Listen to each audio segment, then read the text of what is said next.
What's good? It's Khalil Jamar. Hope all is well with you guys. If this is your first time on my channel, welcome. If this is not your first time on my channel, welcome back. Now, as Julius Maddox makes his return to bench pressing from injury, Danial Zamani, who was Maddox's main source of competition, has seemed to give up on breaking the world record officially. Now, this is strange to me because Danial Zamani for a while had all our attention, as most of us who follow this type of stuff within powerlifting, strongman, whatever it is. We were completely amazed with what Zamani was doing. That is, of course, if you didn't suspect that Zamani was using fake plates from the beginning. But nonetheless, even if you always believed that Zamani was using fake plates, he was still doing enough to get his name out there and quickly rose to the top as one of the best bench pressers ever. He came off almost as if he was Julius Maddox's kryptonite. Now, Maddox broke most of his records easily. He broke his own record more than 3 times in a row, and he's probably going to do it again. So this is the first time that Maddox had some sort of competition, and this was the first time it looked like someone was better than him. Eventually, Zamani did prove to be better than Maddox when he bench pressed 800 pounds unofficially. While it may have shocked many that Zamani was the first person and the first man to ever bench press 800 pounds, others weren't convinced, and for good reason. Now, Zamani had been accused of using fake weights because it seemed like he had no plans of bench pressing 800 pounds officially, and it's not like Zamani didn't have the chance to do so in order to prove how strong he really is. He was actually invited to compete against Julius Maddox at Iron Wars back in January, and even though he was invited, and this should have been the first sign that something was up, even though Zamani was invited, he just decided that he wasn't going to show up and compete against Maddox, which I think most of us, if we get the chance to compete against a great, if I get the chance to play against somebody or compete against somebody great, I'm going to take it. So it's surprising that Zamani is number 2 and is considered at this point to be one of the greatest bench pressers on this planet. He doesn't take the chance to compete against somebody of his same caliber of talent, I guess you could say. Now, I think at this point it's pretty obvious, at least it's obvious to me, as to why Zamani may have declined. I think it's because he knew that he would have failed the lift due to the fact that he was going to be using plates from another gym. If he is using fake plates, of course, if he goes to another gym, they're not going to have the same plates that he's using. When we look at Maddox, Maddox clearly isn't using fake weights.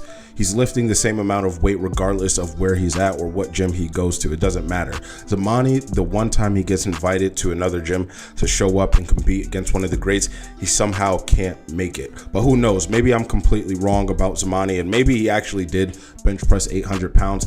I guess we won't really know until he shows up to a meet and bench presses 800 pounds officially. Now, even though I do have my own beliefs, and others may agree with me or see where I'm coming from, I do understand that I could be wrong, and sometimes I like to do a little bit more research to prove myself wrong, just so I can see, to have an open perspective, so I can understand the situation fully and not be too biased about what I personally feel about the situation. Now, one of the reasons I could be wrong is due to travel issues. Now, we know the climate over there right now, so I'm not going to go too much into it, but there could be tighter travel restrictions than we have in America. So it might be tougher for someone to come in to America than for us to travel to a place like Iran. Now, the restrictions could be even tighter for Zamani due to him being known pretty much globally. I know he's not like an international superstar or anything, but he is pretty well known, not just in Iran. We know him over here too. So also the other thing we do have to consider too, Maddox does have more of an incentive to continue going to break these world records officially, because he gets more rewards for what he's done.